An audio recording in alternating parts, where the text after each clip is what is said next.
नमस्ते भाइयों, क्या हालचाल है आप सबके। और आप सबको गुड मॉर्निंग। लॉ की वैकेंसी बताऊंगा। एक वैकेंसी असिस्टेंट मैनेजर की है, गवर्नमेंट ऑफ इंडिया में लिख ली है। एक वैकेंसी स्टेट में लिख ली है, पब्लिक सर्विस कमीशन में। उसमें असिस्टेंट लेबर कमीशन की वैकेंसी है, सब रजिस्ट्रार की वैकेंसी भी है और लेबर ऑफिसर की वैकेंसी भी है। और जो मैं गवर्नमेंट ऑफ इंडिया वाली वैकेंसी बता रहा हूँ उसमें संख्या भी काफ़ी अच्छी है और प्लस आपका शॉर्टलिस्ट किया जाएगा। जैसे आपने फॉर्म फिल किया, आपको शॉर्टलिस्ट किया जाएगा। कम एप्लीकेशन फॉर्म आते हैं तो डायरेक्ट इंटरव्यू है, कोई एग्जाम नहीं हो रहा। अगर ज़्यादा एप्लीकेशन फॉर्म आता है तो ये एग्जाम ले सकता है। मैं डिटेल में बात कर लूँगा। और वैकेंसी संख्या भी काफ़ी अच्छी है, 30 से ऊपर वैकेंसी है। असिस्टेंट मैनेजर की है, मैनेजर की रैंक है।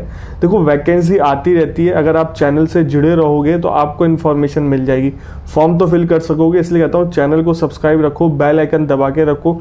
डेट निकलने के बाद आप वीडियो देख रहे हो तो कोई मतलब नहीं है। पहला काम चैनल को सब्सक्राइब करो, फिर आप बेल आइकन दबाओ, जिससे आपको इन्फॉर्मेशन मिल जाए टाइमली कोई वैकेंसी आई है तो। वैकेंसी ऑल ओवर इंडिया आती रहती है, कभी फ्रेशर होती है, कभी एक्सपीरियंस वाली होती है, कभी मिक्स होती है। हर कैटेगरी की वैकेंसी होती है, आपको पता चले बात इतनी है बस। ठीक है, तो सबसे पहले बात करते हैं अपन गवर्नमेंट ऑफ इंडिया वाली वैकेंसी की। ये ministry of heavy industry government of India में लिख लिए, सेंटर पब्लिक सेक्टर।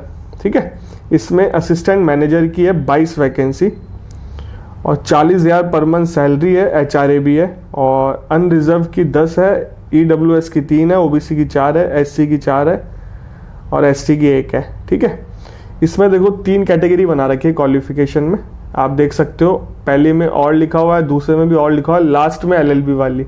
तो LLB वाली इन तीनों में से कोई सी भी हो, अपन लॉ वाले में फिट होते हैं तो LLB की हो, 55% मार्क्स हो आपके एग्रीगेट। इसमें कोई बैकलॉग के बारे में कुछ नहीं कह रहा था। अगर 55% है आपके LLB में, चाहे 3 साल वाली हो 5 साल वाली हो, अप्लाई कर सकते हो। 2 साल का एक्सपीरियंस मांगा है और एक्सपीरियंस भी आपका रजिस्ट्रेशन है, आप फॉर्म फिल कर सकते हो। इसमें बाद में बता रखा है, मैं पढ़ के बता दूंगा लीगल फील्ड में किस चीज़ को होना चाहिए। अगर आपने रजिस्ट्रेशन करा रखा है आप फॉर्म फिल कर सकते हो। और हमेशा कहता हूँ रजिस्ट्रेशन के साथ मेंबरशिप भी लो, सेशन कोर्ट की या हाई कोर्ट की, तो उससे बहुत बेनिफिट होता है। जब बात करेंगे उसमें बताऊँगा मैं आपको। और अपर एज लिमिट है 32, मैक्सिमम एज 32 है। इसमें एज रिलैक्सेशन भी है, मैं बता दूंगा अभी। नेक्स्ट वैकेंसी है इसमें मैनेजर की, तीसरा पॉइंट देखो, उसमें 11 वैकेंसी है। तो टोटल 33 वैकेंसी हो गई अभी तक। और इसमें अदर में 7 है, OBC में 3 है, SC की 1 है, इसमें ST की नहीं है। और इसमें LLB लिखा हुआ है, 55% मार्क्स होनी चाहिए और 6 साल का एक्सपीरियंस मांगा है इसमें। और मैक्सिमम एज 37 है। ठीक है, हर कैटेगरी की वैकेंसी। इसमें एक और वैकेंसी है सीनियर मैनेजर की, टोटल 5 वैकेंसी है इसमें। अदर की 3 है, OBC की 1 है, SC की 1 है। और इसमें भी LLB वाले अप्लाई कर सकते हैं, 55% मार्क्स होने चाहिए और 9 साल का एक्सपीरियंस मांगा है। 42 मैक्सिमम एज है। ठीक है, हर कैटेगरी की वैकेंसी देखो, 2 साल वाला एक्सपीरियंस भी है, 4 साल वाला भी है और 9 साल वाला भी है। तो जो भी जिसमें फिट हो रहा है फॉर्म फिल कर देना। अब इसमें ही आगे चलते हैं अपन। अब देखो, मैं पूछा था लीगल में, मतलब मैं बता रहा था आपको लीगल में किस चीज़ का एक्सपीरियंस चाहिए।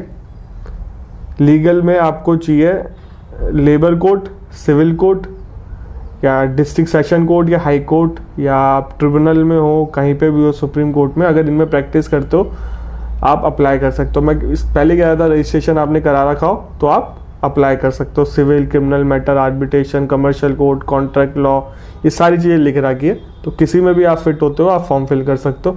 रजिस्ट्रेशन के साथ मेंबरशिप लेना जरूरी होता है। अगर इस फॉर्म भरते वक्त इन्होंने सर्टिफिकेट मांगा प्रैक्टिस का कि आपके पास है क्या एक्सपीरियंस सर्टिफिकेट, तो कहाँ से इशू होगा? सेशन कोर्ट, हाई कोर्ट से इशू करा सकते हो अगर आपने मेंबरशिप ले रखी है।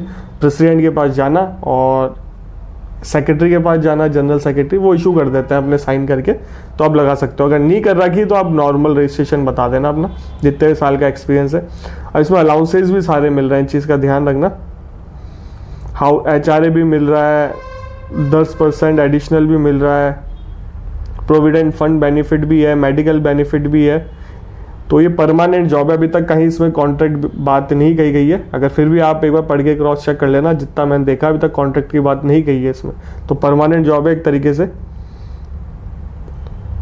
और इसमें देखो SC, ST, OBC, physical handicap में 5 साल का एज रिलैक्सेशन है। SC, ST वालों को, OBC को 3 साल का, फिजिकल हैंडीकैप को 10 साल का। अप्लाई कैसे करना है? आपको www.epi.government.in पे जाके अप्लाई करना है। 8/4/2025 लास्ट डेट है, 19/3/2025 से चालू हुआ है। ठीक है, अब देखो, अब 8/4 के बाद देख रहे हो तो कोई मतलब नहीं है वीडियो का, तो हमेशा चैनल को सब्सक्राइब रखो, बेल आइकन दबा के रखो। और देखो, मेल आईडी एक्टिव डालना और फ़ोन नंबर भी ढंग से मेंशन करना, उस पर ही पता चलता है, जो बच्चे शॉर्टलिस्ट होते हैं उसी पे इंफॉर्मेशन आती है। अब देखो, इसमें लिखा हुआ है एप्लीकेशन शॉर्टलिस्ट के लिए इंटरव्यू के लिए बुलाया जाएगा आपको। और देखो, इंटरव्यू कहाँ होगा आपका, interview place new Delhi, new Delhi में होगा, बॉम्बे हो सकता है, चेन्नई हो सकता है, कलकत्ता है, ऑल ओवर इंडिया की जॉब है तो कहीं पे भी हो सकता है। कॉर्पोरेट ऑफिस इनका इंटरव्यू का प्लेस बता रखा है इन्होंने। और आप एज की इन्होंने डेट लिख रखी है, इस टाइम तक एज हो जानी चाहिए, 31/1/2025। बाकी इन्होंने कोई भी डाउट हो आपके मन में तो आप इनको मेल कर सकते हो epico@epi.government.in पे कांटेक्ट कर सकते हो। फ़ोन नंबर दे रखा है 01124361666। वर्किंग आवर वर्किंग डेज में करना, हमेशा कहीं पे भी कॉल करो, वर्किंग आवर वर्किंग डेज में ही करनी चाहिए। ठीक है, काफ़ी अच्छी वैकेंसी है। प्लस पॉइंट, आप शॉर्टलिस्ट हो गए, इंटरव्यू के लिए बुलाया जाएगा, एग्जाम होने के चांसेस कम है। हर किसी को पता नहीं चलता, मेरी भी इतनी रीच नहीं है वीडियो की। मेरे चैनल पे बने रहने के फ़ायदे हैं बहुत सारे। आपको कोई भी वैकेंसी हो इंडिया में, सारी वैकेंसी पता चलती है, चाहे डेपुटेशन की हो, चाहे फ्रेशर की हो, चाहे एक्सपीरियंस वाली हो, चाहे पैनल एडवोकेट की हो, चाहे लीगल इंटर्नशिप हो, सारी इन्फॉर्मेशन देता हूँ इस चैनल पे। हमेशा चैनल सब्सक्राइब रखो, बेल आइकन दबा के रखो। अब बात करते हैं नेक्स्ट वैकेंसी। ये थोड़ा मराठी में था नोटिफिकेशन, इसलिए मैं आपको ये इंग्लिश में लगा रहा हूँ, आप एक बार पढ़ लेना खुद भी। भरने वाले फॉर्म फिल कर सकते हैं, कोई दिक्कत वाली नहीं कहीं से भी, पर लोकल लैंग्वेज का जब काम करते हो तो रहता है थोड़ा बहुत। देखो, ये महाराष्ट्र पब्लिक सर्विस कमीशन में लिख लिए और 1106 पोस्ट है इसमें टोटल बता रहा हूँ। और 57,000 से लेकर 2,18,000 तक पर मंथ आपकी सैलरी रहेगी। ऑनलाइन मोड से आप फॉर्म फिल कर सकते हो।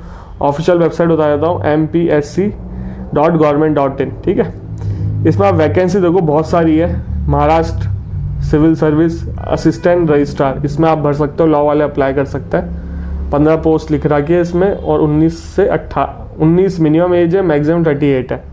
Associate professor, dean, associate deputy collector, इसमें अपन को नहीं जाना। और तो लॉ से रिलेटेड चैनल है तो लॉ का ही बताऊंगा। इसमें असिस्टेंट लेबर कमीशन की पोस्ट है 2। ठीक है, और नेक्स्ट इसमें लेबर ऑफिसर की, गवर्नमेंट लेबर ऑफिसर की 4 पोस्ट है। इसमें आप लोग भर सकते हो, एक बार शायद देख लेना क्वालिफिकेशन। असिस्टेंट रजिस्ट्रार में तो LLB की डिग्री हो, आप अप्लाई कर सकते हो। बाकी इसमें असिस्टेंट लेबर कमीशन में अप्लाई कर सकते हो आप, और लेबर ऑफिसर में कर सकते हो। ठीक है, और इसमें डेट भी अलग अलग है नोटिफिकेशन की। एक बार बहुत सारे नोटिफिकेशन है, आप जाओगे ना साइट पे तो बहुत सारे अलग अलग नोटिफिकेशन है, ढंग से देखना एक बार, जो भी इंटरेस्टेड है फॉर्म फिल करने में। 21 है डेट स्टार्ट और लास्ट डेट है 17 अप्रैल, और इसकी भी लास्ट डेट भी अलग अलग है नोटिफिकेशन में। तो आप एक बार ढंग से नोटिफिकेशन देखना, मैंने आपको ऊपर से बता दिया क्योंकि मेरे को लोकल लैंग्वेज नहीं आती वहाँ की, बट जो वहाँ के हैं वो तो फॉर्म फिल कर सकते हो। पहली वैकेंसी तो आप कहीं से भी all over India form fill कर सकते हो। ठीक है, वीडियो अच्छा लगा हो तो लाइक करना, चैनल को सब्सक्राइब कर लो। इस चैनल पे लॉ से रिलेटेड ही वीडियो आता है। लॉ की वैकेंसी कहीं पे भी आए, सिविल जज की वैकेंसी कहीं पे भी आए, आपको टाइमली इन्फॉर्मेशन देता हूँ। आपसे मिलेंगे अगले वीडियो में।